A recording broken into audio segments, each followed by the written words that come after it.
Sou Yuriko e nesta videoaula vamos trabalhar uma abordagem alternativa para a exploração do Banco de Questões de Nível 1, problema 36 da UBMEP 2012, cujo enunciado repetimos nos seguintes slides.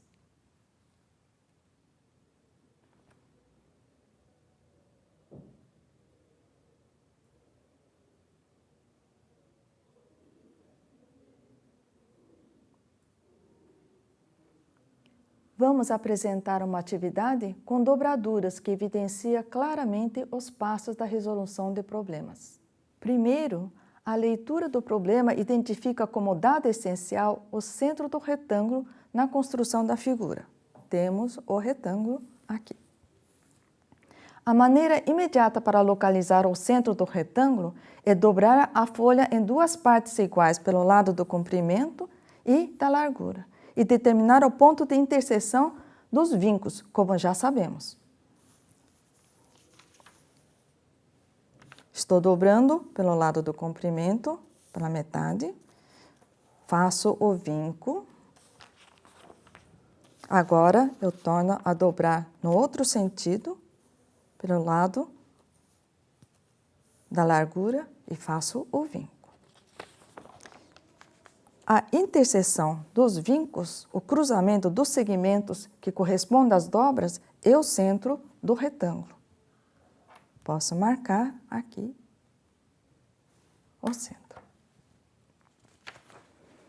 Os vincos que construímos são também eixos de simetria do retângulo.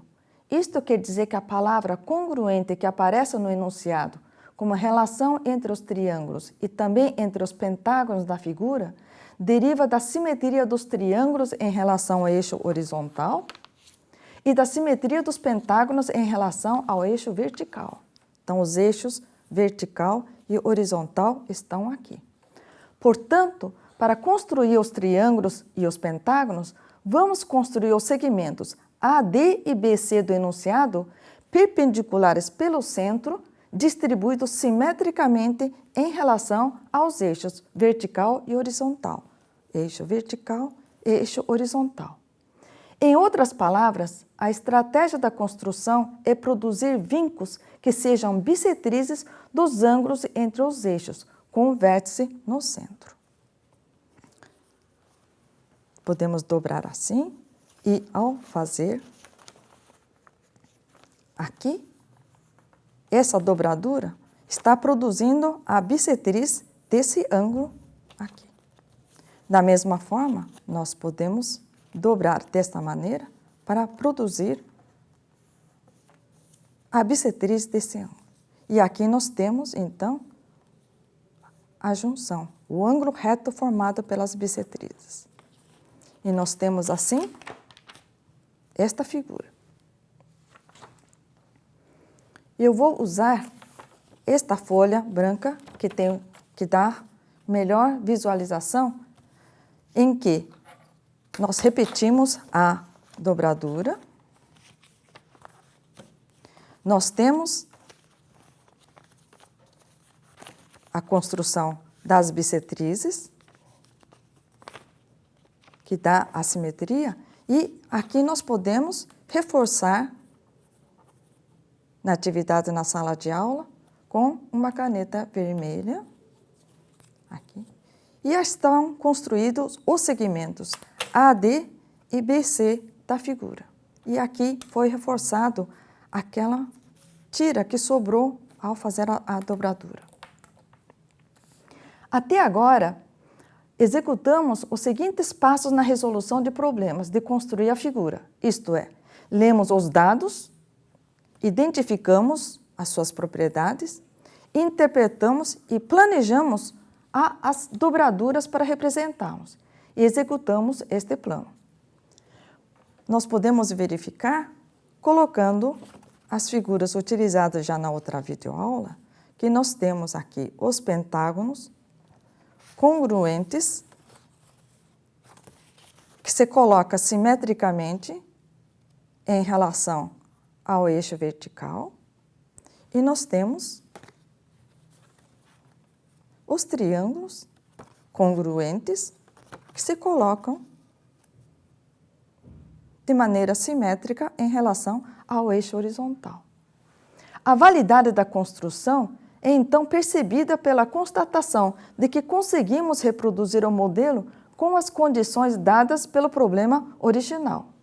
O modelo, agora, é um instrumento para a resolução do problema. A simetria. Para respondermos ao item A do problema, a constatação visual pelo modelo não é suficiente, pela simetria das figuras. Só dizer isso não basta. Usamos, então, a argumentação que foi sistematizada na aula anterior, ou seja, de que o retângulo ABCD, que possui as diagonais perpendiculares pelo centro, é necessariamente um quadrado. Então, nós temos não somente a constatação, mas a dedução de que realmente nós temos aqui um quadrado. Que ele se encaixa perfeitamente nesse modelo. A própria construção do modelo e os vincos, e o fato que acabamos de deduzir que ABCD é de fato quadrado com o lado igual ao lado do retângulo, o lado menor do retângulo, mostra que cada triângulo tem sua área 1/4 do quadrado da área do quadrado de lado igual ao lado menor do retângulo. Por sua vez, quando nós vemos o pentágono é formado pelo mesmo triângulo e uma faixa. Essa faixa é a que sobrou da dobradura. Então, essa faixa tem metade da área que sobra quando se considera a área total do retângulo menos a área do quadrado que nós sabemos calcular. Observamos que até agora não usamos nenhum valor numérico. A partir desta abordagem de construção, nós podemos observar que as soluções numéricas para o problema podem ser trabalhadas. Assim também, as explorações algébricas com questionamentos sobre diversas possibilidades geométricas podem ser estimuladas e incentivadas como fizemos na videoaula com GeoGebra.